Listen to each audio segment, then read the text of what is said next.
Welcome to the show, where in a moment we'll join the Steel and Mystics management as they reflect on a comprehensive win to the Southern franchise in the ANZ Championship last night. Elsewhere, the Vixens were equally convincing over the Erratic Fever. Just 1 point proved the difference between the two birds. And same goes for the Pulse, who showed great fortitude to beat the Magic for the first time. All the time you've coached, Janine, so far, would it be one of the more satisfying performances given the control you had throughout the whole game? Absolutely. I think it's just one of those games that right from the first whistle they looked like they were going to take it to them and own that court, and that's something that we've been working on. So it is a satisfying moment from a coaching perspective, and we've got to enjoy this, but more hard work to come. You don't often have the luxury of experimenting later on in the game, do you? No, and I started thinking, I wonder what I could do out here, but yeah.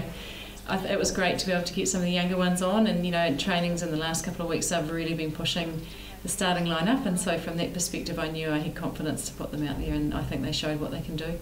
Some outstanding performances, of which were many. Sulu she was had outstanding. A game of her life, didn't she? She did, and she's been building up to this and just is hungry for it, and you can see the smile back on her face again. So I think just that real tenacious defence, and she just kept going and going and going, and Rach sets up a lot for her, and I think also you've got to give credit to Wendy and Phil for the work they do outside the circle.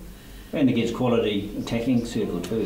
These are not just run-of-the-mill players. No, they're not. They're silver fan players. So I think the fact that one of them was subbed is real credit to Sulu. And Courtney seems, now she's through her injury, just get better every week. She does, and I think she had a really strong first half. So we've got the luxury we can mix it up, and lots of Shannon who comes on and just is doing the same. So it's quite nice to have that, and to know that there are people who are sitting ready to go. For you, Shannon, going from a wing defence in the last game to a wing attack this game, is it quite a different focus for you? Yeah, it's kind of different being the one getting to choose where you want to go rather than kind of following. It was sore on the lungs though, I must say. But no, it was nice going back to wing attack, and yeah. And obviously your first game in Invercargill for the season. Yeah, it's a long time coming. It's fantastic to finally get to play on the home court, like round 6. It seems a bit late. So yeah, it's been fantastic, awesome crowd, and just love the atmosphere, and just being able to stay at home has been great.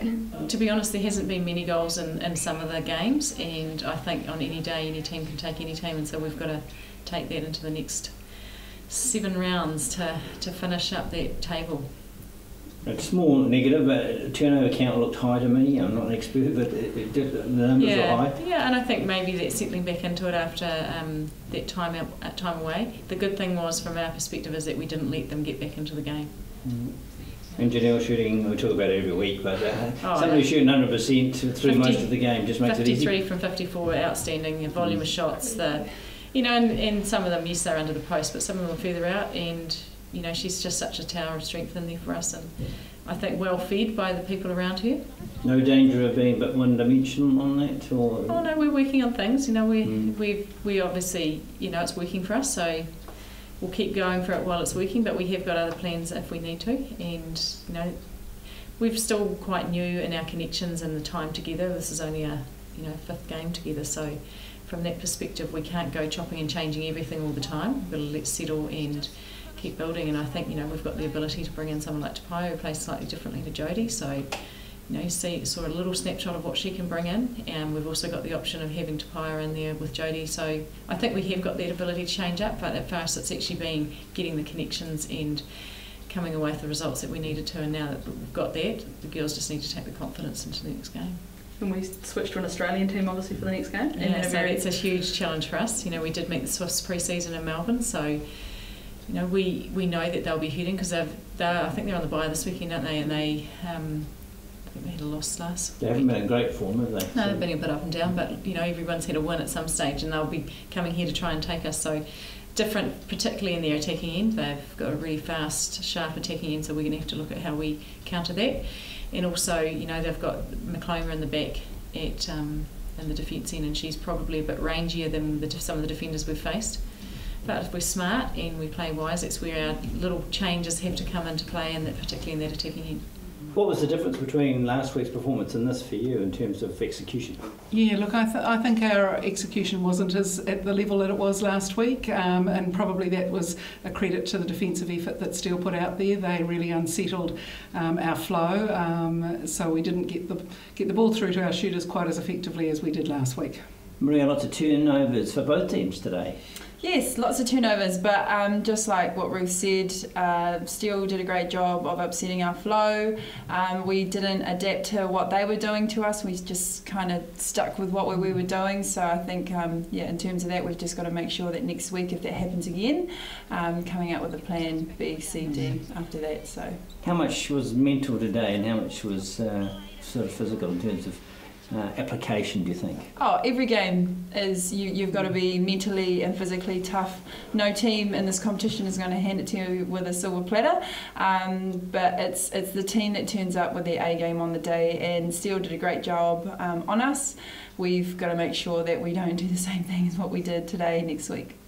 Any time, Ruth, you thought you were going to get back in that game because you trailed through it? Yeah, I actually thought that defensively we worked really hard and we got some great ball, it was just unfortunate at those times we didn't quite secure it through to goal to enable us to stay close enough. Once I think it blew out to nearly 10 goals, it's really hard with the firepower of Fowler at the back there to really cut that back. So the game sort of got away on us once it gets to double figures. And this competition is proving one where the New Zealand teams keep hurting each other, isn't it? It's not helping. No, it's not. But yeah, no one's going to give an inch, that's for sure. And I think it's a much more even competition probably this year than ever.